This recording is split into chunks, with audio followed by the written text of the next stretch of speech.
চৈতালি পড়াশোনা করছিল। তানহা চৈতালির কাছে আসল। তানহাকে দেখে চৈতালি বই বন্ধ করে তানহার দিকে তাকাল। তানহা কোনো ভনিতা না করে বলল, তোমার ভাইয়াকে একটু ফোন দিবে। মানুষটা এত দূরের পথে গেল, ঠিকভাবে পৌঁছেছে কি না জানা হলো না। ভাবি, তুমি আবার ভাইয়ার কথা ভাবছ? যে মানুষটা তোমার কথা না ভেবে তোমাকে একা রেখে চলে গেল, তুমি তার খবর জানতে চাইছ? তোমার জায়গায় আমি হলে কবেই ভাইয়াকে ছেড়ে চলে যেতাম। মেয়েদের মেনে নিতে আর মানিয়ে নিতেই জীবন চলে যায় চৈতালি। এখন বুঝবে না, যখন তোমার সংসার হবে তখন বুঝবে। আমিও বিয়ের আগে অনেক বড় বড় কথা বলতাম, কিন্তু বাস্তবতা বড়ই কঠিন রে বোন। মানুষ চামড়ার মুখে অনেক বড় বড় কথা বলে, কিন্তু পাশে কেউ থাকবে না। একটা ডিভোর্সি মেয়ের দিকে সমাজের মানুষ কিভাবে তাকায়, তার আড়ালে যত বাজে কথা বলে, সেসব কথা যদি শুনতে তোমার কলিজা কেঁপে উঠবে। উনি বাহিরের দেশেই গিয়েছেন, আমাকে ছেড়ে তো আর চলে যান নাই। সংসার থাকলে একটু আকটু ভুল বোঝাবুঝি হবে, তাই বলে ছেড়ে চলে যেতে হবে। ছেড়ে চলে যাওয়াটা সমস্যার সমাধান নয়, পাশে থেকে দুজন মিলে সমস্যার সমাধান করাই শ্রেষ্ঠ কাজ। তুমি স্বামীকে ছেড়ে চলে যাবে কোথায় যাবে? সমাজের মানুষের কাছে যাবে। ওরা তোমাকে মুখে অনেক বড় বড় কথা বলবে, কিন্তু একবেলা খাবার কেউ দিবে না, 10টা টাকা দিয়ে কেউ সাহায্য করবে না। তুমিও আমাকে কম কথা শোনাও নাই। তোমাকে মাফ করে দিতে পারলে ইফাতকে কেন পারব না? উনি আমার স্বামী, উনি তো কোনো অন্যায় করে নাই যে আমি উনাকে ছেড়ে চলে যাব। আমি উনাকে ভালোবাসি, বিয়ে করেছি সারা জীবন একসাথে থাকার জন্য, ছেড়ে যাবার জন্য নয়। আমার সামনে দ্বিতীয় দিন ছেড়ে দেওয়ার কথা বলবে না চৈতালি, আমার খুব রাগ হয়। তোমার সংসার ভাঙার দায়িত্ব অনেক জন নিবে, কিন্তু তোমাকে সারা জীবন ভালো রাখার দায়িত্ব কেউ নিবে না। এরা শুধু ভাঙতে জানে, জোড়া লাগাতে জানে না। কথাগুলো বলেই তানহা চলে গেল। চৈতালি হতভম্ব হয়ে তাকিয়ে আছে। এই কে ই বলে বাঙালি নারী, স্বামী যতই খারাপ হোক কেন, স্বামীর নামে একটা কিছু বললেই সাপের মতো ফস করে ওঠে। আরে ভাই, আমি মানছি আমি ভাবিকে কষ্ট দিয়েছি, তার জন্য আমি যে গভীরভাবে অনুতপ্ত হয়েছি। আমার বলা কথাগুলো আমাকে কিভাবে পোড়ায়, তোমাকে যদি দেখাতে পারতাম ভাবি, আমি তোমার সব কষ্ট দূর করে দিতাম। ভাইয়ার সাথে কথা বলতে দিব, কিন্তু আগে ভাইয়া কয়টা দিন শিক্ষা পাক, তারপরে তোমার সাথে কথা বলতে দিব, তার আগে দিব না। আমি থাকতে তোমাকে এতটুকুও কষ্ট পেতে দিব না।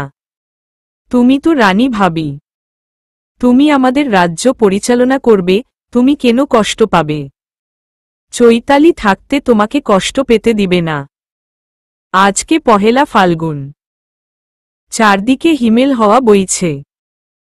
লাল রঙের থোকায় থোড়াই ফুটে থাকা কৃষ্ণচূড়া ফুলগুলো খুব সুন্দর করে জানান দিচ্ছে ফাল্গুন মাস চলে এসেছে। বাচ্চার হলুদ রঙের কাপড়ে মেতে উঠেছে, ছোট বড় সবাই হলুদ রঙের শাড়ি পরে ঘুরে বেড়াচ্ছে, কেউ পরিবারের সাথে, কেউ বা তার প্রিয়জনের সাথে। ছাদ থেকে সবকিছু পর্যবেক্ষণ করছে তানহা। চৈতালি পেছনে থেকে তানহাকে জড়িয়ে ধরল। তানহা মৃদু হাসল। আজকে তোমার জন্য একটা উপহার আছে ভাবি। তোমার ভাইয়ার সাথে কথা হয়েছে, তুমি নিজে কথা বলো না, আবার আমাকে বলছো। ভাইয়া আমার ওপরে খুব রেগে আছে। আমাকে সামনে পেলে কি করবে আল্লাহ ভালো জানে। ঠিকঠাক মতো পৌঁছেছে তো? খাওয়া দাওয়া ঠিক মতো করেন, নিজের যত্ন নেন তো? তুমি ফোন দিয়ে জেনে নাও। উনি আমার কথা জানতে চেয়েছেন।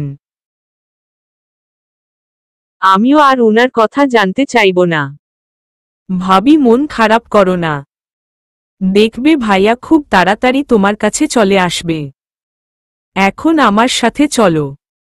বলেই তানহাকে নিয়ে নিচে চলে আসলো। চৈতালির রুমে এসে অনেকগুলো চুড়ি, সাদা রং লাল পাড়ের দুটো শাড়ি, দুটো নূপুর, আরও কিছু সাজার জিনিস রয়েছে। তানহা চৈতালি দিকে তাকালো। আমার তো বেশি টাকা নেই, কিছু জমানো টাকা ছিল।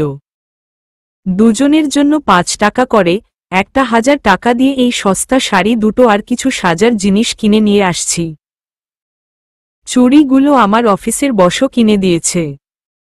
আজকে দুজন জমিয়ে সাজব। বাহিরে ঘুরতে যাব না, বাসার মধ্যে সেজে পুরো বাসায় দৌড়ে বেড়াব। রাতে পিকনিক করব আমাদের ছাদে, জন প্রতি 100 টাকা করে ধরেছি। এবার রুমে গিয়ে তোমার ভাগের টাকা নিয়ে আসো। আম্মুর টাকা নিয়ে আসছি, এখন ভাইয়ার থেকে টাকা নিব। তানহা চৈতালির কথা শুনে হেসে দিল। তোমার মাথা খারাপ হয়ে গেছে, এসব পাগলামি ছাড়া আর কিছুই না। আমার পাগলামির জন্য যদি আমার ভাবিমনির মুখে হাসি ফুটে, তাহলে এমন পাগলামি আমি সব সময় করতে পারব। সন্ধ্যার আজান দিবে একটু পরে, তুমি টাকা নিয়ে আসো। জিনিসপত্র সব তৈরি করতে হবে, ছাদে চুলা বানাতে হবে। আমরা সাজব, তার জন্য সময়ের প্রয়োজন। দেরি করো না, তাড়াতাড়ি টাকা নিয়ে আসো। তানহা আর কোনো কথা বলল না। মেয়েটা তানহাকে ভালো রাখার আপ্রাণ চেষ্টা চালাচ্ছে। কেউ বলবে এই মেয়েটা কয়দিন আগে একটা ছেলের জন্য তার সাথে বাজে ব্যবহার করেছে। আজকে 7 দিন হলো ইফাত বাসায় নেই।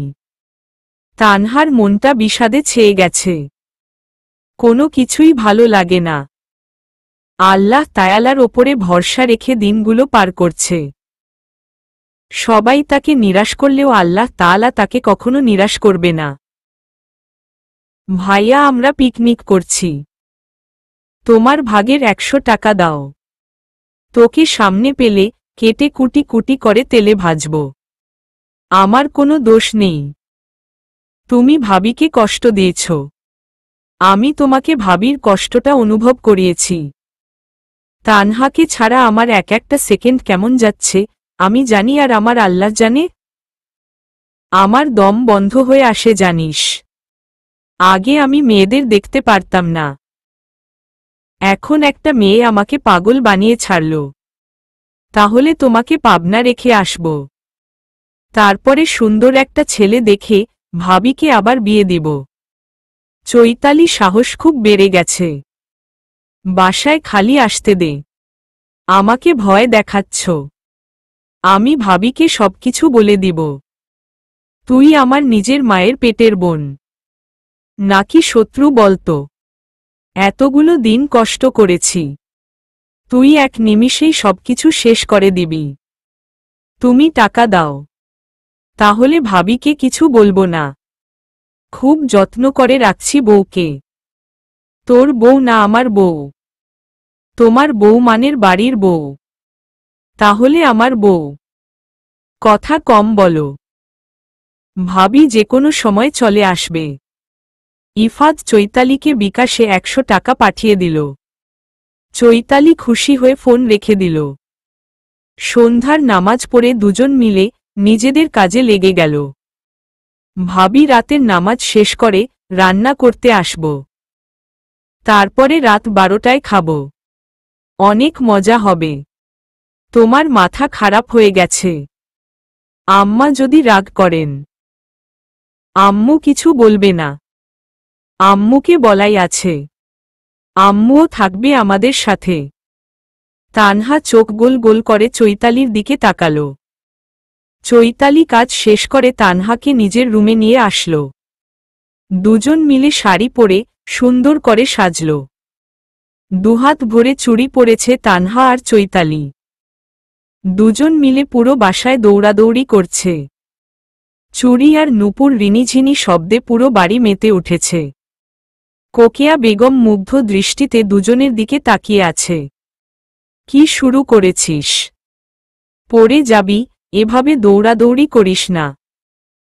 তুমি ভাবিকে থামতে বলো। আমি ভাবিকে ভুল কিছু বলেছি? ভাইয়া ভাবিকে খালি রেখে চলে যায়, তাই বলেছি ভাবিকে আরেকটা বিয়ে দিব। আর আমার ওপরে রেগে গেছে। বাজে কথা বললে তো রাখবেই। তুই খুব পাকনা হয়েছিস। ইফাদ আসলে এবার তোকে বিয়ে দিয়ে দিব। চৈতালি দাঁড়িয়ে পড়ল। মুখটা বাংলার পাঁচের মতো করে মায়ের দিকে তাকাল। তানহা চৈতালির মুখের দিকে তাকিয়ে মুখ চেপে হাসছে। হঠাৎ করে দরজায় কলিং বেলে বেজে উঠল।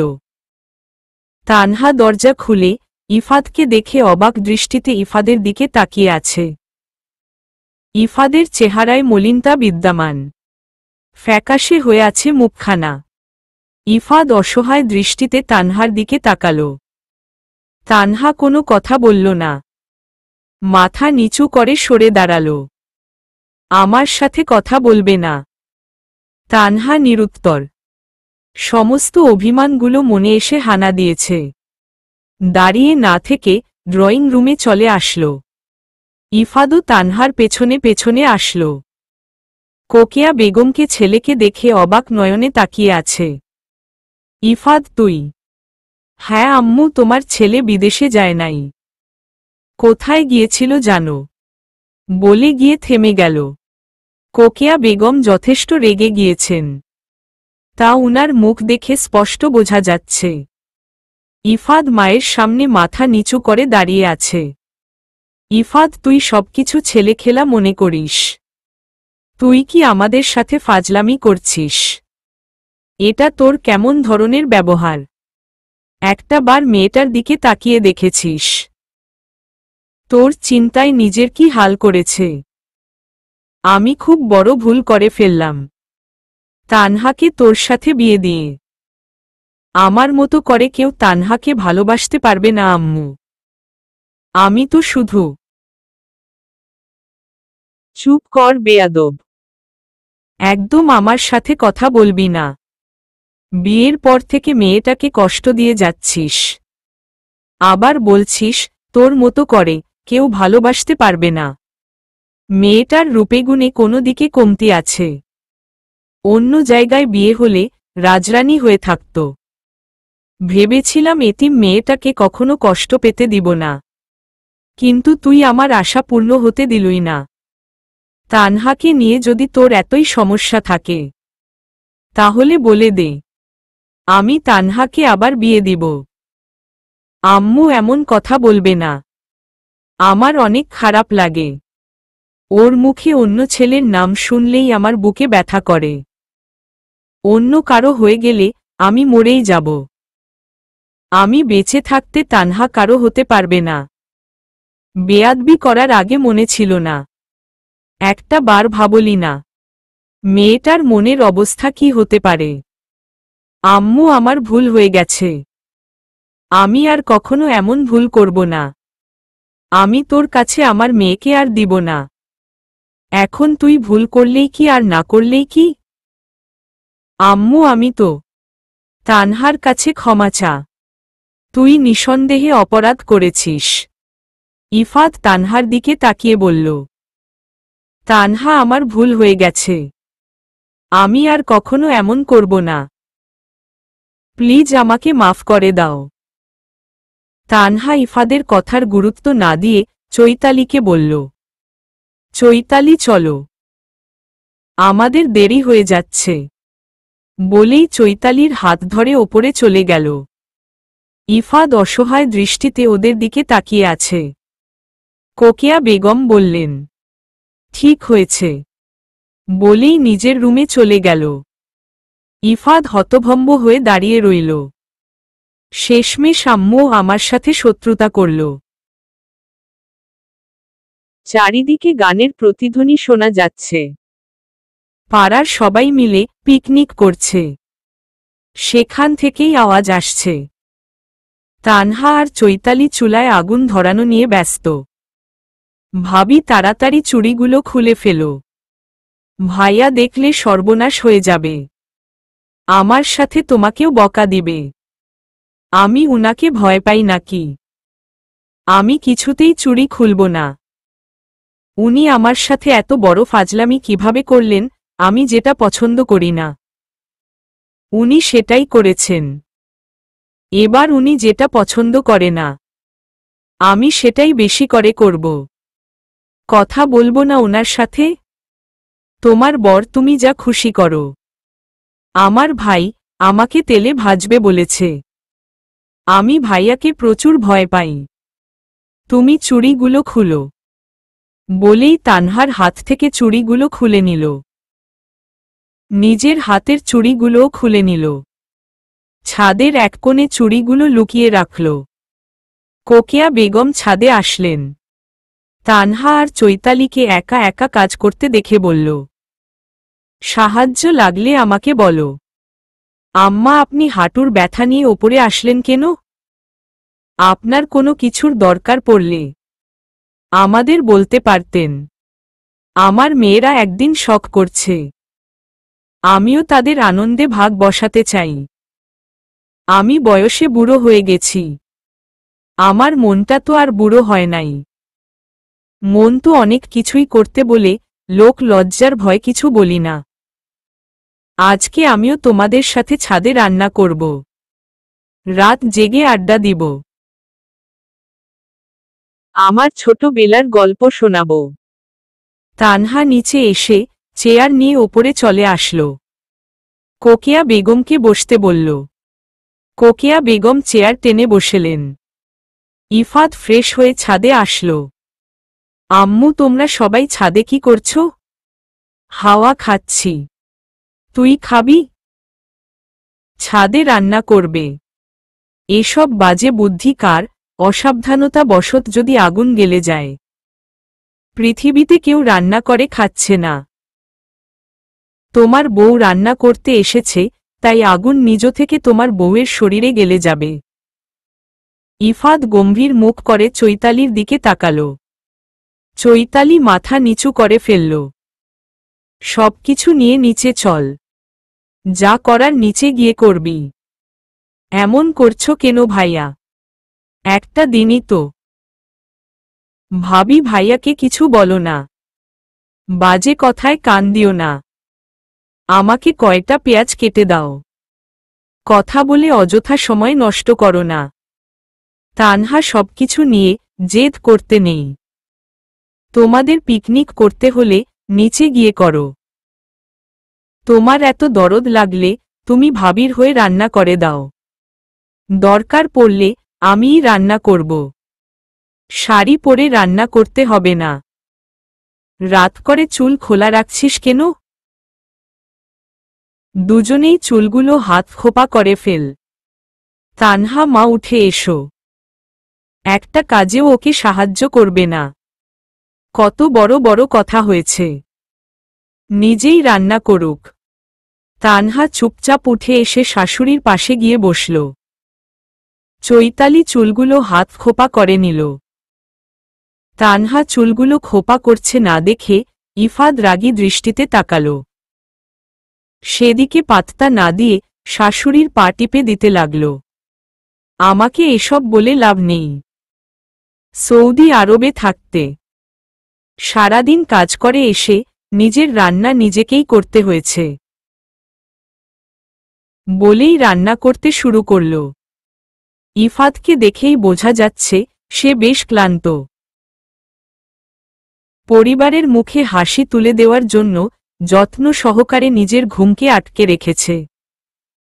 রান্না শেষ করে খেয়ে নিচে চলে আসলো সবাই। ঘড়ির কাঁটায় রাত 11টা ছুঁই ছুঁই। তানহা আগেই চৈতালির রুমে এসে বসে আছে। ভাবি, রুমে যাও, ভাইয়া তোমাকে ডাকছে। উনি আমার থেকে দূরে থাকতে চান। এখন পারলে একা থাকুক, আমি তোমার সাথে ঘুমাবো। তোমার যদি সমস্যা হয় তাহলে আম্মার সাথে ঘুমাবো। আমার কোনো সমস্যা নেই। ভাইয়া এসে তোমাকে নিয়ে গেলে আমাকে দোষ দিতে পারবে না। তানহা কিছু বলল না, শুয়ে পড়ল। ইফাত তানহার জন্য অপেক্ষা করতে করতে ঘুমিয়ে গেল। জার্নি করার ফলে শরীরটা বেশ খারাপ লাগছিল। বিছানায় গা এলিয়ে দিতেই রাজ্যের ঘুম এসে ধরা দিল। তানহা আর চৈতালি গল্প করতে করতে দুজন ঘুমিয়ে গেল। পরের দিন সকালবেলা তানহা রান্না করছে। ইফাদ এসে পেছনে দাঁড়িয়ে আছে। তানহা মুখটা গম্ভীর করে রেখেছে, নিজের মতো কাজ করে যাচ্ছে। ইফাদ তানহার সাথে কথা বলার জন্য উসখুস করছে। ইফাদ কিছু বলতে যাবে, তার আগেই চৈতালি আসল। ভাবি, তাড়াতাড়ি খেতে দাও, আমার অফিসের দেরি হয়ে যাচ্ছে। ভাইয়া, তুমি দাঁড়িয়ে আছো কেন? তোমার কাজ নেই? চৈতালির কথার কোনো ওড় দিল না ইফাদ। না খেয়েই চলে গেল। চৈতালি হতভম্ব হয়ে ভাইয়ের দিকে তাকিয়ে আছে। উনি না খেয়ে চলে যাচ্ছেন। ডেকে নিয়ে আসো চৈতালি। তুমি ভাইয়ার সাথে এখনো কথা বলো নাই, এত কথা বলছো কেন? উনি চলে যাবার পরে ডাকতে যাবে। তানহার কথা শুনে দৌড়ে ভাইয়ের কাছে গেল চৈতালি। ইফাদ ধমকে চৈতালিকে তাড়িয়ে দিল। ভাইয়া খাবে না বলছে, আমাকে ধমক দিয়েছে। আচ্ছা, তুমি বসো, আমি তোমাকে খাবার দিচ্ছি বলেই চৈতালিকে খাবার দিল। সারাদিন পেরিয়ে সন্ধ্যা হয়ে আসল। ইফাদ আর চৈতালি দুজনেই একসাথে বাসায় ফিরল। দুজনকে দেখেই বোঝা যাচ্ছে তারা বেশ ক্লান্ত। ইফাদ ফ্রেশ হয়ে এসে বিছানায় গা এলিয়ে দিল। সন্ধ্যার আজান কানে আসতেই ইফাদ মসজিদে চলে গেল। তানহা অজু করে এসে নিজের রুমে নামাজে দাঁড়িয়ে গেল। নামাজ শেষ করে রুমটা গুছিয়ে দিল। দুপুরে গোসল করার পরে মাথায় চিরুনি করা হয় নাই। ভেজা চুলগুলো বেঁধে রেখেছিল তানহা। চুলগুলো খুলে দিয়ে মাথায় চিরুনি করতে লাগল। ভাইয়া টিনগুলো সরিয়ে দেন, এগুলোর আর প্রয়োজন নেই। রিয়াদ, তুই চলে এসেছিস, আমি না এসে থাকতে পারি। আমার জন্য ভাবি তোর ওপরে রাগ করে আছে। আজকে ভাবির রাগ কমিয়ে দিয়ে তারপরে যাব। এখন ভাবির চোখ বন্ধ করে নিয়ে আয়। ভাবির রিয়াকশন কেমন হয় দেখার জন্য মনটা উতলা হয়ে আছে। আম্মু আর চৈতালিকেও নিয়ে আসতে হবে, ওরাও আমার ওপরে রেগে আছে। আচ্ছা, তুই রুমটা আরো সুন্দর করে গুছিয়ে দে, আমি ওদের নিয়ে আসছি বলেই ইফাদ বাসার মধ্যে আসলো। চৈতালির রুমে আগে আসলো। তানহাকে দেখতে না পেয়ে বলল, তোর ভাবি কোথায় চৈতালি? ভাবি মনে হয় তোমার রুমে। ভাইয়া। ইফাদ আর কোনো কথা বলল না, নিজের রুমের দিকে পা বাড়াল। তানহা আয়নার সামনে দাঁড়িয়ে চুলের সাথে যুদ্ধ করছে। তা দেখে ইফাদ তানহার হাত থেকে চিরুনি কেড়ে নিয়ে নিজে চিরুনি করে দিতে লাগলে তানহা রুমে থেকে বেরিয়ে আসতে লাগল। ইফাদ তানহার হাত ধরে ফেলল। তানহা নিজের হাত ছাড়িয়ে নেওয়ার জন্য চেষ্টা করছে।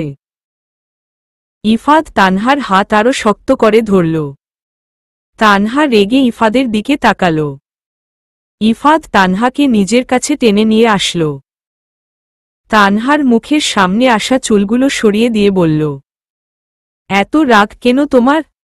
সারাদিন না খেয়ে আছি, একটা বার খাবার কথা বলতে পারতে। তানহা ইফাদের কথা কোনো ওড় করল না। আগের ন্যায় ইফাদের থেকে দূরে সরে আসার প্রচেষ্টা চালাচ্ছে। কিন্তু ছেলে মানুষের শক্তির সাথে পেরে ওঠা এতই সহজ? নিজকে আর কিছুতেই দমিয়ে রাখতে পারছে না তানহা। অবাধ্য অশ্রুকণাগুলো চোখে এসে হানা দিচ্ছে। ধৈর্য হারা হয়ে বলল, আমাকে ছেড়ে দিন, একদম আমাকে স্পর্শ করবেন না। কেন এসেছেন? নাটক করতে এসেছেন? আমাকে আপনার সস্তা মানুষ বলে মনে হয়। যখন ইচ্ছে হবে কাছে টেনে নিবেন, যখন ইচ্ছে হবে ছুঁড়ে ফেলে দিয়ে চলে যাবেন। আমি আপনার কাছে থাকব না। আপনি খুব বাজে লোক। আমি আপনার প্রয়োজন ছিলাম, কখনো প্রিয়জন ছিলাম না। এই বেলায় অবহেলা করে নেন, কারণ পরের বেলায় আমি নাও থাকতে পারি। তানহা একদম বাজে কথা বলবে না। আমাকে নিয়ে তোমার যত অভিযোগ আছে, একটা একটা করে অভিযোগগুলো বলতে থাকো। সময়ের সাথে আমি সেগুলো পূর্ণ করে দিব। কিন্তু আমাকে একা করে দেওয়ার কথা বলো না তানহা। সময়টা তোমারই হোক, কিন্তু মৃত্যুটা আমার হোক। আমি বেঁচে থাকতে তোমার মৃত্যু সহ্য করতে পারবো না। আল্লাহ তাআলা তোমার আগে যেন আমাকে নিয়ে নেন। ইফাদের কথা শুনে তানহা রেগে ইফাদের কাছে থেকে সরে আসতে চাইল। ইফাদ খুব শক্ত করে তানহাকে জড়িয়ে ধরল। তানহা যতই ছুটবার চেষ্টা করছে, ইফাদ আরও শক্ত করে নিজের সাথে মিলিয়ে নিচ্ছে। ধস্তাধস্তি করতে করতে নিস্তেজ হয়ে ইফাদকে ধরেই হাউমাউ করে কান্না করে দিল তানহা। মেয়েটা পাহাড় সমান কষ্ট বুকে চেপে নিয়ে রাখে, কষ্টগুলো হালকা করার জন্য হলেও কান্না করার দরকার। ইফাদ তানহার মাথায় হাত বুলিয়ে দিচ্ছে। বেশ কিছুক্ষণ পরে তানহার কান্নার গতিবেগ কমে আসল। তানহার মুখটা ওপরে তুলে অশ্রুভেজা দুই নয়নে অধর ছুঁয়ে দিল। দুচোখের পানি মুছিয়ে দিয়ে, মাথায় চিরুনি করে দিয়ে, বিনুনি করে দিল। কান্না করে চোখমুখ ফুলিয়ে ফেলছে একদম। একটা কথাও বলছে না ইফাদের সাথে। ইফাদ তানহার দুচোখ বেঁধে দিল। তানহা বারবার খোলার চেষ্টা করেছিল, কিন্তু ইফাদের ধমকের কাছে দমে গেল। ইফাদ চৈতালি আর কোকেয়াকে ডেকে নিয়ে বাহিরে গেল। রাত করে বাহিরে আসলি কেন? ভাইয়া আমরা কোথায় যাব? তুমি ভাবির চোখ বন্ধ করে রেখেছ কেন? এত কথা বলিস কেন? সামনের দিকে তাকা। চৈতালি সামনের দিকে তাকিয়ে বলল, ওয়াও ভাইয়া, এসব তুমি কবে করলে? আমি তো খেয়ালই করি নাই। এই জায়গাটুকু টিন দিয়ে ঘেরা ছিল না। খুব সুন্দর হয়েছে ইফাদ। এত সুন্দর বুদ্ধি তোকে কে দিয়েছে? আমি ছাড়া কে দিতে পারে? বলল রিয়াদ। একদম মিথ্যা কথা বলবি না। বুদ্ধিটা আমার রুমটা তুলতে তুই সাহায্য করেছিস। তানহা কি হচ্ছে জানার জন্য উসখুস করছে। চোখের বাঁধন খুলতে গিয়েও ব্যর্থ হচ্ছে, কারণ ইফাদ দুচোখ ধরে রেখেছে। তানহাকে একটু এগিয়ে নিয়ে গেল, তারপরে চোখের বাঁধন খুলে দিল। এতক্ষণ চোখ বেঁধে রাখার কারণ সবকিছু ঝাপসা দেখতে পাচ্ছে তানহা। বেশ কিছুক্ষণ সময় নিল। সামনে তাকাতেই অবাক হয়ে গেল। চোখগুলো গোল গোল করে তাকিয়ে আছে। এটা আমার? অবাক হয়ে প্রশ্ন করল তানহা। না, আমার বউয়ের পছন্দ হয়েছে। তুমি এসব কবে করলে? তুমি না বলেছিলে সামনের জমিটুকু কাকে যেন থাকার জন্য দিয়েছ? তাহলে তানহা লেডিস কর্নার আসলো কোথায় থেকে? এই জন্যই বলে মেয়ে মানুষের বুদ্ধি সবসময় হাঁটুর নিচে থাকে। কেউ সারপ্রাইজ দেওয়ার আগে বলে যে আমি তোমাকে সারপ্রাইজ দিব। তানহা ইফাদের কথা কান না দিয়ে সামনের ছোট্ট দোকানটার দিকে তাকিয়ে আছে। দোকানের ওপরে বড় বড় করে লেখা তানহা লেডিস কর্নার।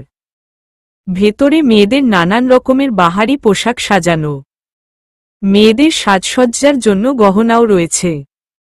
ইফাদ তানহার হাতে দোকানের চাবি দিয়ে বলল, এই নেন ম্যাডাম আপনার দোকানের চাবি। আপনার জিনিস আপনার হাতে তুলে দিলাম। এখন আমার দায়িত্ব শেষ। তানহা দরজা খুলে রুমের মধ্যে প্রবেশ করল। তানহার সাথে সবাই মিলে প্রবেশ করল। তানহা খুশি হয়ে সবকিছু দেখছে। চৈতালি জামাকাপড়গুলো নেড়েচেড়ে দেখছে। কোকেয়া বেগম সবকিছু মুগ্ধ নয়নে পর্যবেক্ষণ করছে। ইফাদ তানহার দিকে তাকিয়ে আছে।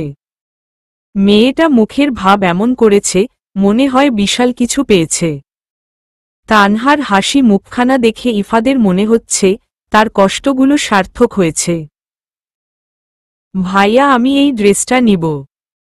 তোমার বউকে বলবে যেন আমার থেকে কম করে দাম ধরে। আমি গরিব মানুষ, আমার এত টাকা নেই। চৈতালির কথা শুনে সবাই হেসে দিল। দোকান বন্ধ করে সবাই বাসায় চলে আসলো। রাতে একসাথে খেয়ে যে যার রুমে চলে গেল। তানহা চৈতালির রুমে গিয়ে বসে আছে। চৈতালি তানহাকে বসে থাকতে দেখে বলল, আজকে আবার আমার রুমে কি চাই? ভাইয়া অনেকক্ষণ আগে তোমাকে ডেকেছে, যাচ্ছ না কেন? উনি ডাকলেই আমাকে যেতে হবে। আমিও উনাকে যেতে নিষেধ করেছিলাম, তবুও উনি আমাকে রেখে চলে গিয়েছিল। তোমাকে ছাড়া ভাইয়াও ভালো ছিল না। তোমার ইচ্ছে পূর্ণ করার জন্যই কত কষ্ট করল ভাইয়া। তোমার না ইচ্ছে ছিল তুমি নিজ পায়ে দাঁড়াবে, কারো ওপরে নির্ভরশীল হবে না। ভাইয়া কিন্তু তোমাকে সুযোগ করে দিয়েছে। নিজের মনের মতো মানুষ পেতে হলেও ভাগ্য লাগে ভাবি। যা তুমি পেয়েছ, এখন থেকে তুমি কামাই করবে, আমার ভাইয়া বসে বসে খাবে। আমি পারবো না। তুমি আর তোমার ভাইয়া কামাই করছো, এতেই আমার হয়ে যাবে। তোমরা কামাই করবে, আমি বসে বসে খাবো। তাহলে ভাইয়াকে বলবো দোকানটা অন্য কাউকে দিয়ে দিতে। আমার দোকান তুমি কেন অন্য কাউকে দিয়ে দিবে? তোমার সাহস তো কম না। তুমি আমার সাথে এভাবে কথা বলো।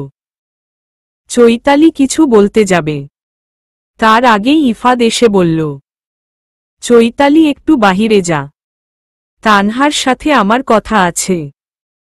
যা বলার চৈতালির সামনে বলতে হবে। ইফাদ গম্ভীর মুখ করে চৈতালির দিকে তাকাল। চৈতালি চুপচাপ রুম থেকে বেরিয়ে গেল। তানহা বিছানায় বসে ইফাদের দিকে তাকিয়ে আছে। ইফাদ শান্ত কণ্ঠে বলল, আমাদের রুমে এসো তানহা। আমি যাব না। আমার কথার কোনো মূল্য পাই নাই। আমিও কারো কথার মূল্য দিব না। আমাকে তোমার পাগল মনে হয় না, আমার বউজান মনে হয়। উঠে আসবে নাকি আমি আসব? তানহা ইফাদের কথার উত্তর দিল না। তানহা কম্বল মেলে দিয়ে শুয়ে পড়তে যাবে, তখনই ইফাদ এসে তানহাকে কোলে তুলে নিল। তানহা চোখ বড় বড় করে ইফাদের দিকে তাকাল। এটা কেমন ধরনের অসভ্যতামি? ইফাদ তানহার কথার কোনো ওর দিল না। চুপচাপ নিজের রুমে নিয়ে চলে আসল। চৈতালি ভাইয়ের কাণ্ড দেখে হেসে দিল। চৈতালি রুমে এসে ফোন হাতে নিল। ফেসবুক ঢুকতেই চোখেগুলো গোল গোল হয়ে আসল। ফাইয়াজ তাকে ফ্রেন্ড রিকোয়েস্ট দিয়েছে। অনেক দিন মানুষটার সাথে দেখা হয় না, কোনো দরকারে নিশ্চয়ই রিকোয়েস্ট দিয়েছে। না হলে এই সাদা বিড়ালটা কাউকে রিকোয়েস্ট দেওয়ার মতো মানুষ না। চৈতালি রিকোয়েস্ট অ্যাকসেপ্ট করল। ফাইয়াজ অনলাইনেই আছে। চৈতালি ফাইয়াজের ইনবক্সে চেক করছে বারবার। ফলাফল শূন্য। ফাইয়াজ তাকে কোনো মেসেজই দেয় নাই। ফাইয়াজের আইডিতে জ্বলে থাকা সবুজ আলোর দিকে তাকিয়ে আছে চৈতালি। এমন সময় একটা নোটিফিকেশন আসলো। চৈতালি দ্রুত নোটিফিকেশনটা সিন করল। ফাইয়াজ চৈতালির একটা পোস্টে কমেন্ট করেছে। চৈতালি পোস্ট ছিল, সঙ্গী যদি স্বস্তি না দেয় তবে সঙ্গীহীন থাকাটাই শ্রেয়। ভালোবাসা যদি ভালো থাকাটাই কেড়ে নেয় তবে এমন ভালোবাসার চেয়ে আস্ত একটা জীবন একা কাটিয়ে দেওয়াই ভালো। চৈতালি এই পোস্টে ফাইয়াজ কমেন্ট করেছে, সব পুরুষ তোমার অতীতের মতো নয়। চৈতালি কি উত্তর দিবে ভেবে পেল না, তাই কোনো ওর করল না। একটা দীর্ঘশ্বাস ফেলে বই হাতে নিয়ে পড়তে বসল। সমস্যা কি? তোমার সমস্যা কি? চৈতালির রুমে গিয়ে বসে আছো কেন? তোমাকে সবকিছু বললামই তো, তবুও কেন রাগ করছো? থাকতে মূল্য বুঝবে না, হারিয়ে গেলে ঠিকই খুঁজবে। কার সাথে হারিয়ে যাবে? এই কয়দিনে নতুন কাউকে ভালো লেগে গেছে বুঝি? এখন আমাকে আর ভালো লাগছে না। ঈশস, তুমি এমন করে কথা বলছো কেন? তুমি জানো তুমি রাগলে তোমাকে কতটা কিউট লাগে। একদম চকলেটের মতো কিউট লাগে। অসভ্য, অসভ্যের বউ। থাকবো না তোমার কাছে, আমাকে রেখে যেখানে গিয়েছিলে সেখানে যাও। পারলে আমার থেকে দূরে সরে গিয়ে দেখাও। হাত পা ভেঙে আমার কাছে রেখে দিব। কোথায় এত সুন্দর একটা সারপ্রাইজ দিলাম, আমাকে ভালোবাসে দিবে। তা না করে মহারানী রাগ দেখাচ্ছেন। তুমি জানো আমার কি অবস্থা হয়েছিল? তুমি দূরে ছিলে, ভালো ছিল, তবুও নিজেই নিজেকে বুঝিয়ে রাখতে পারতাম। এখন তোমার প্রতি ভালোবাসাটা দ্বিগুণ বেড়ে গিয়েছে। চাইলেও নিজের মনকে বুঝো দিতে পারি না। জানো আমার অনেক কষ্ট হয়। আমার বউজানটা অনেক কষ্ট পেয়েছে। এই যে প্রমিস করলাম, তোমাকে আর কখনো কষ্ট দিব না। যতটা কষ্ট দিয়েছি তার থেকে দ্বিগুণ ভালোবাসে পুষিয়ে দিব। চলবে তো বউজান? তানহা লজ্জা পেয়ে মাথা নিচু করে ফেলল। আসলে এত দেরি হতো না। আমরা যেসব জিনিসের অর্ডার করেছিলাম, দোকানদার ভুল করে অন্য জিনিস পাঠিয়ে দিয়েছে, সেজন্য আবার যেতে হয়েছে। রিয়াদের একটা কাজ ছিল, সেজন্য আরও দেরি হয়েছে। তুমি বলেছিলে তুমি নিজের পায়ে দাঁড়িয়ে সফল হয়ে চাও, রোজগার করতে চাও। আমার বউজান আমাকে তার ইচ্ছের কথা বলেছে। আমি আমার বউজানের ইচ্ছে পূর্ণ করে দিব না, তাই কখনো হয়? সেজন্য আমি তোমাকে মিথ্যা কথা বলেছি। আস্তে আস্তে সবকিছু ঠিক করেছি। তোমাকে ছেলেদের মধ্যে গিয়ে কাজ করতে দিতে পারবো না, তাই এই ব্যবস্থা করা। এখানে তুমি নিজেও সফল হতে পারবে, আর ছেলেরাও আসতে পারবে না। তোমার ইচ্ছেও পূর্ণ হলো, আর আমার ইচ্ছেও পূর্ণ হলো। বলেই তানহার কোলে শুয়ে পড়ল। আমাকে যে কষ্ট দিয়েছ, সেগুলো ফিরিয়ে দাও। আমি তোমাকে ফোন দিয়েছিলাম, তুমি ফোন বন্ধ করে রেখেছ কেন? তুমি ফোনের জন্য কষ্ট পেয়েছিলে, তাই রাগ করে ফোন ভেঙে ফেলছি। কিন্তু তোমাকে ফোন দিয়েছিলাম, তুমি কল রিসিভ করো নাই। ভালো হয়েছে, এবার নিজে কামাই করে ফোন ঠিক করবে। তুমি ভালো করেই জানো কোনো অচেনা নাম্বার থেকে কল আসলে আমি রিসিভ করি না। তানহা ইফাদের চুল ধরে টেনে তুলল। এভাবে কেউ চুল টেনে ধরে? লাগে না। তোমার লাগলে আমি কি করব? আমার লাগলে তোমার কিছু করতে হবে না, যা করার আমি করব। তানহা উঠে চলে আসতে লাগলে ইফাদ তানহাকে ধরে ফেলল। রুমের লাইট অফ করে দিল। তানহাকে কোলে তুলে নিল। অতঃপর আরও একটি রাত সাক্ষী হল তাদের মধুচন্দ্রিমার। পরের দিন সকালবেলা শ্রুতি সিঁড়ি দিয়ে নিচে নামছে। শ্রুতিকে দেখে শ্রুতির বাবা বলল, বিকেলে তোমাকে দেখতে আসবে, তুমি তৈরি থেকো, আজকে বাসা থেকে বের হবার দরকার নেই। বাবা, তুমি ভালো করেই জানো আমি ইফাতকে ভালোবাসি। আমি ইফাতকে ছাড়া অন্য কাউকে বিয়ে করতে পারবো না। তুমি এমন একটা ছেলেকে ভালোবাসো যার সাথে তোমার কোনো যোগাযোগ নেই, বাসায় কোথায় জানো না, তার সম্পর্কে কিছুই বলতে পারো না। তুমি বড় হয়েছ, আর কতদিন বাসায় বসিয়ে রাখব? আজ আমরা আছি, কাল আমরা নাও থাকতে পারি। তোমার আর অনির ভবিষ্যতে কি হবে? তোমাকে আর অনিকে বিয়ে দিয়ে আমি নিশ্চিন্ত হতে চাই। তোমার জন্য অনিকে বিয়ে দিতে পারছি না। আমি ইফাদের খবর পেয়েছি। আজকে ইফাদের বাসায় যাব। তাকে সাথে নিয়ে তোমার সামনে আসব। বেশ, তবে তাই হোক। আজকে তুমি ইফাদকে না নিয়ে আসতে পারলে তোমাকে আমার পছন্দ করা ছেলেকেই বিয়ে করতে হবে। রাজি তুমি? আমি রাজি বাবা। আচ্ছা, আবির ইফাদ তানহার স্বামীর নাম না? শ্রুতি কোনো ইফাদের কথা বলছে? আপু, আমি যেই ইফাদের কথা বলছি সেই ইফাদ বিবাহিত না। তুই চুপ কর। আজকালকার ছেলেদেরকে তুই কতটুকু চিনিস? তাছাড়া ইফাদের সাথে তোর কোনো যোগাযোগ হতে দেখিনি। এভাবে একতরফা ভালোবাসলে হবে না। বিপরীত পক্ষের মানুষটাকেও ভালোবাসতে হয়, তবেই না সম্পর্কটা বিয়ে পর্যন্ত যাবে। আমার কেমন জানি লাগছে। আবির, তুমি আমার শ্রুতির মাথাটা খাও নাই তো? আপু, তোমার মাথা খারাপ হয়ে গেছে। আমি ইফাদকে কত আগে থেকে ভালোবাসি। এখানে দুলাভাই আসলো কোথায় থেকে? আমি আসছি, আমার দেরি হয়ে যাচ্ছে বলেই শ্রুতি চলে গেল। আপু, একটা কথা বলবো, বলল অনি। অনির কথা শুনে প্রিয়া বিরক্ত হয়ে বলল, তুই আবার কি বলবি? তোরও আবার কাউকে পছন্দ আছে নাকি? না আপু, আমার বেস্ট ফ্রেন্ড চৈতালি আছে না? চৈতালির ভাইয়ের নামও ইফাদ। আমি চৈতালিকে ফোন করে জেনে নিব শ্রুতি আপু ওদের ওখানে গিয়েছে কি না। তুই আমাকে চৈতালির কথা বলেছিলি, ওই চৈতালি নাকি যে আবিরের সাথে মেলায় গিয়েছিল? হ্যাঁ, আমি ওই চৈতালির কথাই বলছি। ভালো হয়েছে। চৈতালি আমার বরের পেছনে ঘুরছে।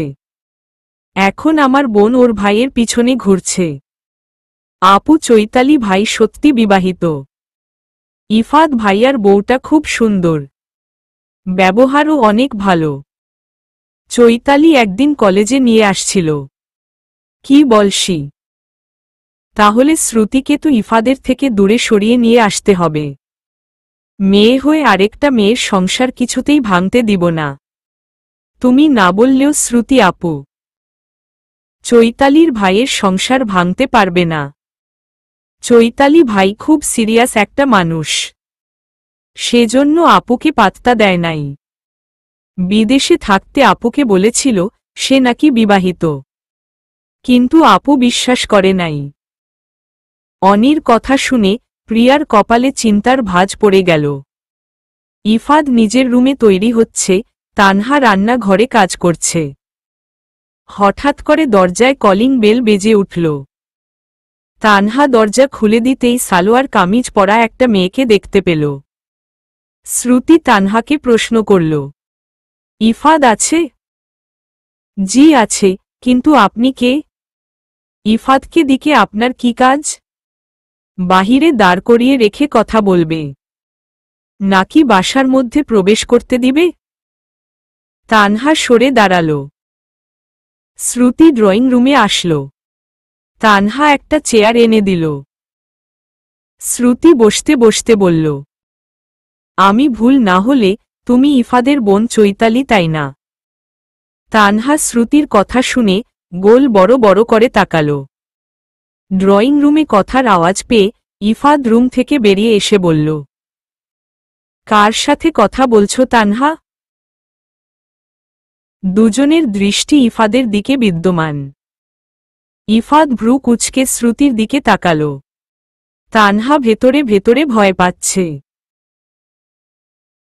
হাত পা ঠান্ডা হয়ে আসছে। তীক্ষ্ণ দৃষ্টিতে ইফাদের দিকে তাকিয়ে আছে। শ্রুতি ইফাদকে দেখে খুশি হয়ে দাঁড়িয়ে পড়ল। শ্রুতির মুখ দেখে মনে হচ্ছে বহু সাধনা করার পরে তার প্রিয় জিনিসটা হাতে পেয়েছে। শ্রুতি দৌড়ে ইফাদের দিকে এগিয়ে আসল। শ্রুতিকে এগিয়ে আসতে দেখে ইফাদ সরে দাঁড়াল। শ্রুতির মাথা সোজা গিয়ে দেওয়ালের সাথে বাড়ি খেল। শ্রুতি ব্যথায় কুকরিয়ে উঠল। অসহায় দৃষ্টিতে ইফাদের দিকে তাকাল।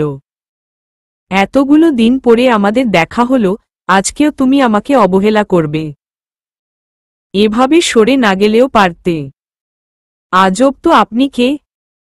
এভাবে নির্লজ্জের মতো অন্যের স্বামীর ওপরে ঝাঁপিয়ে পড়ছেন কেন? ইফাদ মেয়েটা কে?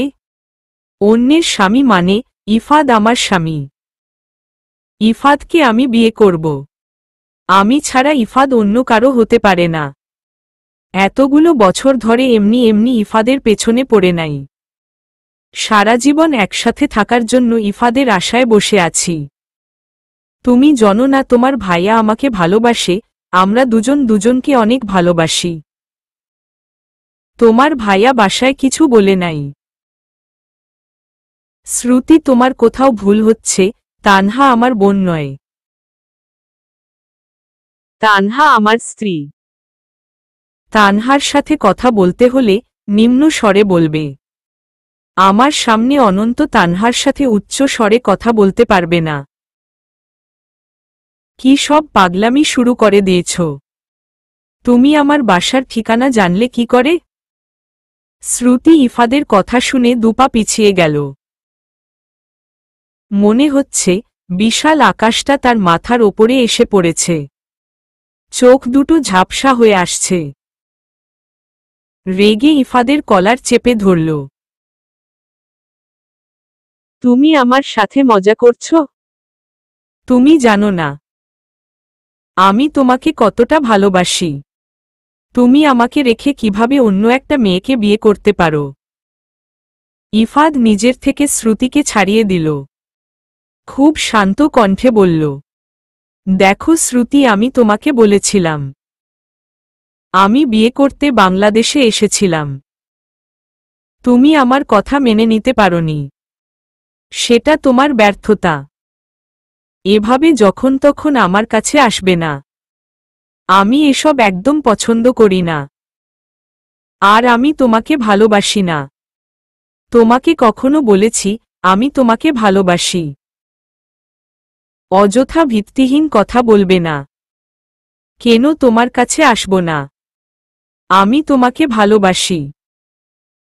তোমার ওপরে শুধু আমার অধিকার আছে। আমার যখন ইচ্ছে তখন তোমার কাছে আসব। তানহা নীরব দর্শকের মতো সবকিছু দেখছিল। কিন্তু শ্রুতির বারবার ইফাদের কাছে যাওয়াটা একদম সহ্য হচ্ছে না। শ্রুতি ইফাদের দিকে এগোতে যাবে, তখনই তানহা শ্রুতিকে কষে থাপ্পড় বসিয়ে দিল। তখন থেকে আপনার নাটক দেখছি। একটার পরে একটা বাজে কথা বলেই যাচ্ছেন। একটা মেয়ে কতটা নির্লজ্জ হলে অন্যের স্বামী গায়ে পড়ে।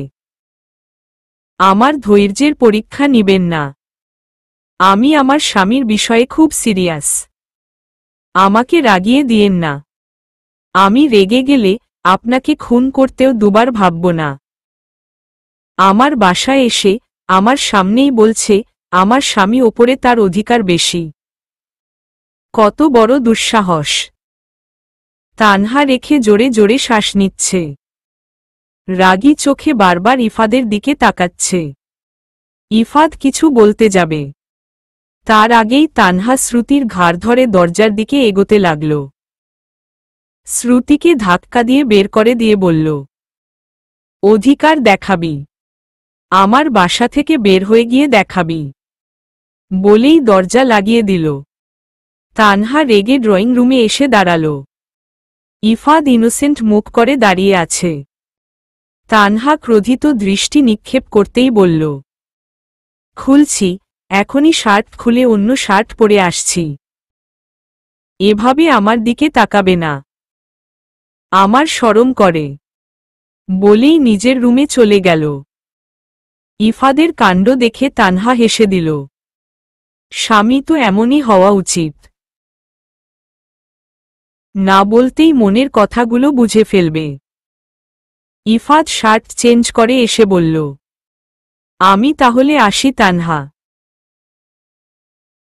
আমার দেরি হয়ে যাচ্ছে। তানহা ইফাদের কথার উত্তর না দিয়ে ইফাদের দিকে এগিয়ে আসল। ইফাদের ওপরের শার্টের দুটো বোতাম লাগিয়ে দিতে দিতে বলল, বাহিরে ওই মেয়েটা দাঁড়িয়ে আছে। ওকে দেখানোর জন্য এত সেজেগুজে যাওয়া হচ্ছে, একটা কথা বলো তো, তোমার এই সুন্দর দুচোখ দিয়ে এই সুন্দর পৃথিবীটা দেখার ইচ্ছে কি আছে? জি আছে। আমি শুধু আপনাকে ভালোবাসি। আপনার কাছে সুন্দর হলেই চলবে, অন্য কারো কাছে সুন্দর হবার প্রয়োজন নেই। এই তো বুঝেছ। রাস্তা দিয়ে যখন যাবে, মাথা নিচু করে যাবে, নিজের কাজ শেষ করে মাথা নিচু করে চলে আসবে। ভুল করেও যদি মেয়েদের দিকে তাকিয়েছ, তাহলে দেখবে তুমি আছো, কিন্তু তোমার চোখ নেই। আমার বউয়ের কোনো দিকে কম আছে? আমার ঘরে রানী রেখে আমি কেন অন্য মেয়েদের দিকে তাকাব? আমার একটা বিশাল বড় অভাব আছে। এখন পর্যন্ত তোমাকে একটা সন্তান দিতে পারি নাই। এর জন্য যদি তুমি আমাকে ছেড়ে, কথাটা শেষ হবার আগেই ইফাত তানহার মুখ চেপে ধরল, গম্ভীর মুখ করে বলল, বাকি কথাটা মুখ দিয়ে বের করার মতো দুঃসাহস দেখিও না তানহা। এমন ভালো আমি তোমাকে বাসি নাই। তোমার মুখের এমন কথা আমাকে ভেতর থেকে কাঁপিয়ে তুলে, তোমাকে ছাড়া একটা সেকেন্ড কল্পনা করতে পারি না। তোমার থেকে দূরে থাকলে মাথার মধ্যে সবসময় তুমি থাকো। সেখানে তুমি কিভাবে অন্য কারো কথা বলতে পারো, এমন কথা বলতে বুক কাঁপল না? তুমি কষ্ট পেও না। আমি এভাবে বলতে চাই নাই। আমার খুব ভয় হয় আমার ব্যর্থতার জন্য যদি আমি তোমাকে হারিয়ে ফেলি। পাগলি মেয়ে, কান্না করো না। ইফাদ শুধু তার বউজানের নিঃশ্বাস থাকা পর্যন্ত তানহা নামক নারীটি ছাড়া ইফাদের মনে কেউ রাজত্ব করতে পারবে না। তানহা দৃষ্টি নত করে দাঁড়িয়ে আছে। মেয়েটার মন খারাপ হয়ে গিয়েছে, তা তানহার মুখ দেখেই স্পষ্ট বোঝা যাচ্ছে। ইফাদ তানহার হাত ধরে নিজের বুকের মাঝখানে চেপে ধরল। এখানে ইফাদের ছোট্ট একটা রাজত্ব আছে জানো? রাজত্বটা ইফাদের হলেও সেখানে অন্য কেউ বসবাস করে, বলো তো সে কে? তানহা মন খারাপ করেই উত্তর দিল, আমি। এই তো ধরতে পেরেছ। এখানে তুমি রাজত্ব করো। এখন তোমার ইচ্ছে তুরিমি তোমার রাজ্যে একা রাজত্ব করবে, নাকি অন্য কাউকে প্রবেশ করতে দিবে? তানহা এবার খুশি হয়ে বলল, আমি একাই থাকব। তাহলে বাচ্চা হয় না বলে মন খারাপ করো কেন? সবকিছু আল্লাহ তায়ালার দান। তিনি যখন চাইবেন, ঠিক আমাদের ঘর আলো করে একটা ফুটফুটে বাচ্চা আসবে। আর কখনো মন খারাপ করবে না। আজকে আমি তোমাকে বিড়ালের বাচ্চা এনে দিব। ইফাদের কথা শুনে তানহা হেসে উঠল। তানহার হাসি মুখখানা দেখে ইফাদের বুকে প্রশান্তির হাওয়া বয়ে গেল। ইফাদ তানহার মাথায় হাত বুলিয়ে দিয়ে বলল, বউজান, আমার দেরি হয়ে যাচ্ছে। আমি এবার আসি? আচ্ছা চলো, আমিও তোমাকে এগিয়ে দিয়ে আসি। ইফাদ আর কথা বাড়াল না। তানহার সন্দেহ শ্রুতি এখনো বাসার বাহিরে দাঁড়িয়ে আছে।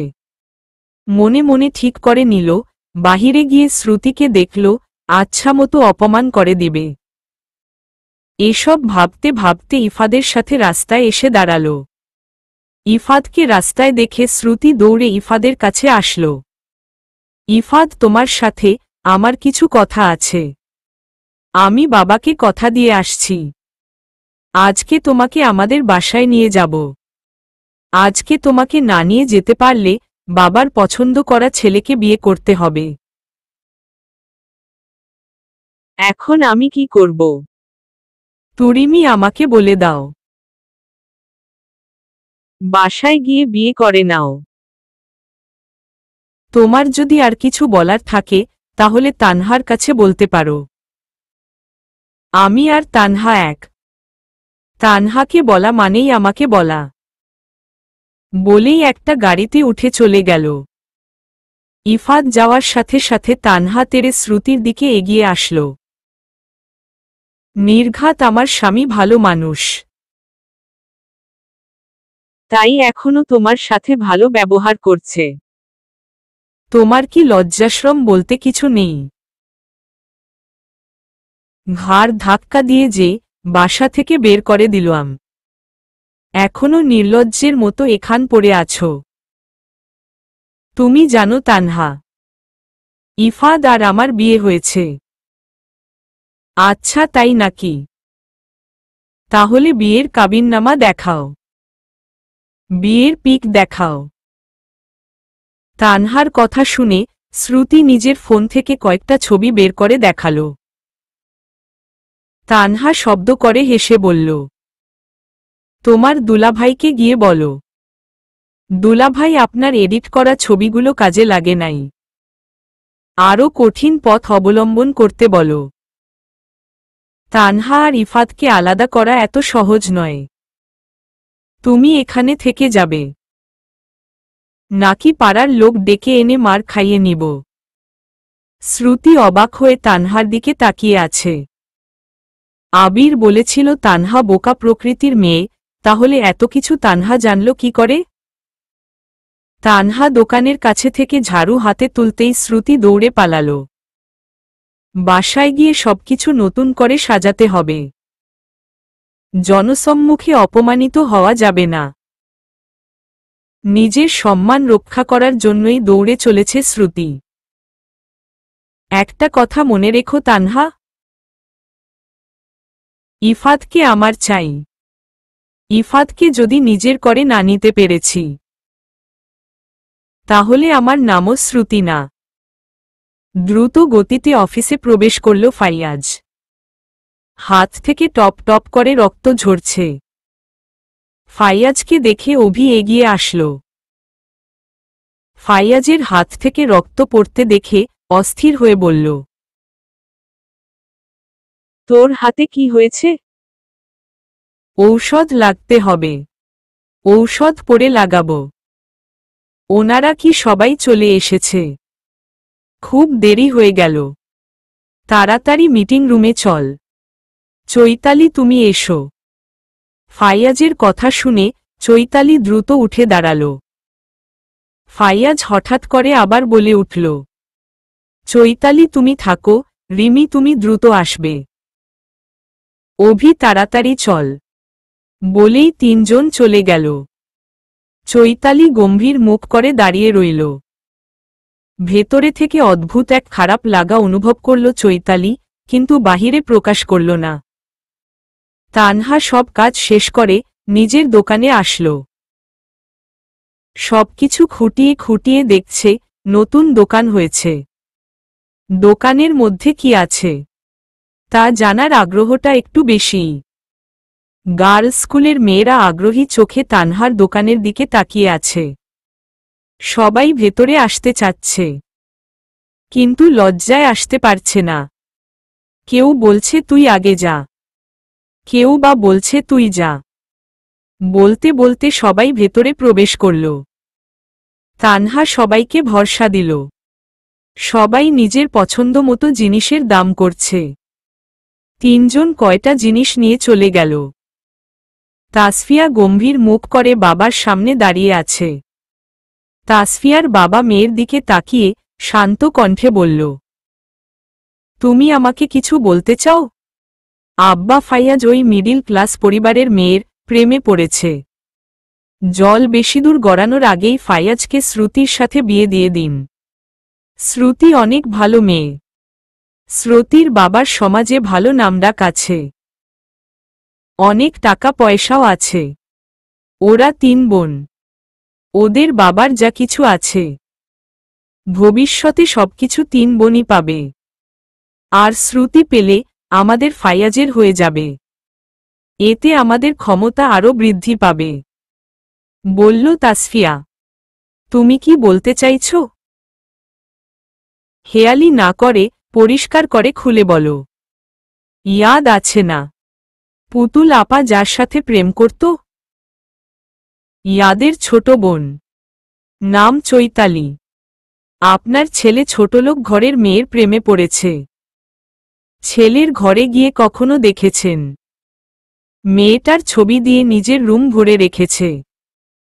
তাই তো বলি ভাই, আমার তার রুমে কাউকে প্রবেশ করতে দেয় না কেন? বলল তাসফিয়া। তাসফিয়ার কথা শুনে তাসফিয়ার বাবার চক্ষুদয়গুলো রক্তিম বর্ণ ধারণ করল। লাথি দিয়ে কাচের টেবিলটা ভেঙে গুড়িয়ে দিল। তাসফিয়া বাবার ভয়াবহ রূপ দেখে কেঁপে উঠল। রাহেলা চৌধুরী রান্নাঘরে কাজ করছিলেন। শব্দ পেয়ে ছুটে আসলেন। এসেই তাসফিয়াকে ধমকে উঠলেন। কি দরকার ছিল পুরনো ক্ষত জাগিয়ে দেওয়ার? তুমি নিজে সুখে থাকতে পারিস নাই বলে আমাদেরও সুখে থাকতে দিবি না? মা, তুমি এসব কি বলছো? চুপ কর তুই। আমি আমার একটা সন্তানকে হারিয়েছি, আর কোনো সন্তানকে হারাতে পারবো না। ফাইয়াজ যাকে পছন্দ করবে আমি তার সাথেই ফাইয়াজের বিয়ে দিব। আল্লাহ তাআলা ছাড়া পৃথিবীর কোনো শক্তিই আমাকে আটকাতে পারবে না। দুই বাবা মেয়ে ভালো করে শুনে রাখো, বলেই রান্নাঘরের দিকে চলে গেল। দুপুরে চৈতালির আইসক্রিম খেতে ইচ্ছে করছে। এখন লাঞ্চের সময় দিয়েছে। সবাই যে যার মতো খাচ্ছে। চৈতালি উঠে বাহিরে চলে আসলো। সামনের দোকানে আইসক্রিম খুঁজে পেল না। এখন রাস্তার ওপাশে যেতে হবে। রাস্তার যে অবস্থা, কতদিনে রাস্তা পার হবে? একটার পরে একটা গাড়ি আসছেই। রাস্তা একটু ফাঁকা হতেই চৈতালিকে আর পায়েকে একপাশে দেখেই রাস্তার মাঝখানে দিয়ে দৌড় দিল। বিপরীতে পাশে যে তার দিকে একটা ট্রাক ধেয়ে আসছে, সেদিকে চৈতালির খেয়ালই নেই। হঠাৎ করে খেয়াল করাতেই পা দুটো থেমে গেল। চৈতালির মন বলছে চৈতালি বাঁচতে হবে পালা, কিন্তু পা দুটো বড্ড স্বার্থপর হয়ে গেছে, কিছুতেই এগোতে চাচ্ছে না। ট্রাকটা চৈতালির কাছে চলে এসেছে। চৈতালি ধরেই দিল। তার জীবনের যাত্রা এখানেই শেষ। দুচোখ বন্ধ করে পরিবারের মানুষদের মুখটা মনে করে নিল। চৈতালির ভাবনার মাঝেই চৈতালির মনে হল তার মাথায় ভীষণভাবে আঘাত লেগেছে। তবে ট্রাকের সাথে ধাক্কা লাগার আঘাত নয়, কেউ তাকে ধাক্কা দিয়ে সরিয়ে দিয়েছে। তাল সামলাতে না পেরে রাস্তার মধ্যে পড়ে গেল চৈতালি, যার পরিণতি পায় এবং মাথায় আঘাত পেয়েছে। একজোড়া রাগী চোখ চৈতালির দিকে তাকিয়ে আছে। সেদিকে চৈতালির কোনো খেয়াল নেই। সে নিজেকে নিয়ে ব্যস্ত। বারবার উঠার চেষ্টা করছে, কিন্তু পায়ের ব্যথায় উঠতে পারছে না। চৈতালিকে অবাক করে দিয়ে একজোড়া হাত এসে তাকে দুহাতে বুকের মধ্যে আগলে নিল। মানুষটার হৃৎপিণ্ডের গতি বেগ দ্বিগুণ মাত্রায় ছুটে চলেছে। চৈতালিকে এমনভাবে আগলে রেখেছে, মনে হয় নিজের জান হাতে পেয়েছে। চৈতালির কেমন অস্বস্তি হতে লাগল। চৈতালি নড়াচড়া করতে শুরু করল। ফাইয়াজ ধমকে উঠল, সমস্যা কি তোমার? এভাবে বারবার আত্মহত্যা করতে যাও কেন? তুমি কার জন্য নিজের জীবন শেষ করে যাচ্ছিলে, যে তোমাকে কখনো ভালোই বাসে নাই? ছোট একটা জীবন চৈতালি, আত্মহত্যা করে নিজের সুন্দর জীবনটা নষ্ট করো না। একদিন সবাইকে চলে যেতে হবে, কেউ থাকতে আসে নাই, তাই আত্মহত্যা করা বোকামি ছাড়া কিছুই না। চৈতালি ফাইয়াজের কথা শুনে অবাক নয়নে ফাইয়াজের দিকে তাকিয়ে আছে। অবাক কণ্ঠে বলল, আপনার মাথা খারাপ হয়ে গেছে? আমি একটা চরিত্রহীন ছেলের জন্য নিজের জীবন শেষ করে দিব? আমার জীবন এতই সস্তা নাকি, যার তার জন্য দিয়ে দিব? আবির স্যারের মোহ আমার অনেক দিন আগেই কেটে গিয়েছে। আমার তো মনে হয় আল্লাহ তাআলা যা করেছেন ভালোর জন্যই করেছেন। আলহামদুলিল্লাহ, আমি এখন অনেক ভালো আছি। আপনি আমাকে ভুল বুঝছেন। আমি আত্মহত্যা করতে যাচ্ছিলাম না। আমি তো আইসক্রিম কেনার জন্য যাচ্ছিলাম। চৈতালি কথা শুনে ফাইয়াজের বুকের ভেতর থেকে বিশাল এক পাথর নেমে গেল। মনের মধ্যেখানিতে আশার আলো দেখতে পেল। নিজের বোকা বোকা কথার জন্য নিজেই নিজের কপালে হাত রাখল। চৈতালি ভ্রু কুঁচকে ফাইয়াজের দিকে তাকিয়ে আছে।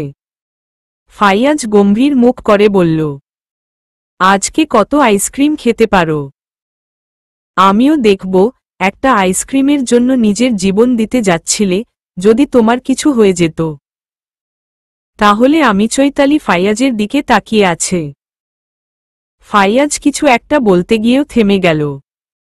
চৈতালিকে তাকিয়ে থাকতে দেখে ফাইয়াজ বলল, এভাবে ছাগলের মতো তাকিয়ে আছো কেন? সবাই কেমন করে তাকিয়ে আছে? তাড়াতাড়ি উঠে বসো। চৈতালি হতভম্ব হয়ে ফাইয়াজকে বলল, আপনার মাথা কি খারাপ হয়ে গেছে? উঠে বসবো মানে? আমি তো বসেই আছি। হ্যাঁ, আমার মাথাটা তুমিই খারাপ করে দিয়েছ। এবার আমাকে পাগল বানিয়ে ছাড়লে তোমার শান্তি। আমি আপনাকে বলেছি আপনি আমার জন্য পাগল হন। খুব বেশি কথা হয়েছে। তাড়াতাড়ি উঠে অফিসে আসো। 1 সেকেন্ড দেরি হলে বেতন থেকে 100 টাকা করে কেটে নিব। আমার যেতে একটু দেরি হবে স্যার। আমার পাটা মনে হয় মচকে গিয়েছে। উঠে দাঁড়ানোর চেষ্টা করলেই পায়ে অসম্ভব ব্যথা অনুভব করছি। একবার অ্যাক্সিডেন্ট করেছিলাম। ব্যথা জায়গায় আবার ব্যথা পেয়েছি। ফাইয়াজ কোনো কথা না বলে চৈতালিকে কোলে তুলে নিল। চৈতালি চোখ বড় বড় করে ফাইয়াজের দিকে তাকাল। রাগী কণ্ঠে বলল, এটা কেমন ধরনের ব্যবহার? আমাকে নামিয়ে দিন। সবাই আমার দিকে কেমন করে তাকিয়ে আছে। আপনার এত বড় দুঃসাহস হয় কি করে আমার অনুমতি ছাড়া আমাকে স্পর্শ করার? বেশি কথা বললে এখনই নিচে ফেলে দিব। দরকার পড়লে তাই দেন। রাস্তার মধ্যে এমন অসভ্যতামি করলে কেউ আমাকে বিয়ে করতে রাজি হবে? বাপরে, তোমার বাসার সবাই জানে তাদের মেয়ে বিয়ের জন্য পাগল হয়ে গেছে। সমস্যা নেই, আমি তো আছি তোমার জন্য। কেউ তোমাকে বিয়ে না করলে আমার কাছে চলে আসবে। আমি তোমাকে বিয়ে করে নিব। চৈতালি পায়ের ব্যথায় হাত পা ছোটাছুটি করতে পারছে না। চোখে লোকলজ্জার ভয়। পায়ে ব্যথা, তার ওপরে ফাইয়াজ তাকে কোলে নিয়ে দাঁড়িয়ে আছে। হঠাৎ করেই ফাইয়াজ মুখটা গম্ভীর করে ফেলল। কোনো কথা না বলে চৈতালিকে নিয়ে সামনের দিকে হাঁটতে শুরু করল। চলবে।